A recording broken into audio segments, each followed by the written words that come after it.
মৃত্যু পথযাত্রী আমি। মৃত্যুর সম্মুখে দাঁড়িয়ে দেখলাম আমার স্বামীর ছল ছল নয়ন। সাদা থানে পুত্র আমার করছে অস্থি বিসর্জন। বহতা গঙ্গার স্রোতে স্থির দৃষ্টি রেখে কন্যার আর্তনাদ। মা আমার পাগলিনী প্রায়। মৃত্যু পথযাত্রী আমাকে বুকে চেপে গুনছে প্রমাদ। প্রেমিক দাঁড়িয়ে দূরে, তার শূন্য দৃষ্টি নিয়ে উড়ে গেছে চিল। বন্ধুরা করছে আয়োজন, সাজাচ্ছে মৃত্যু বাসর, জব চাল তিল। ফিরে এলাম, অসমাপ্ত কাজ কিছু পড়ে আছে।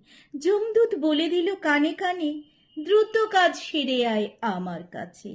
নারায়ণ ভক্ত আমি, চাই তার শ্রীচরণ, তবেই সার্থক হবে মোর মৃত্যুবরণ।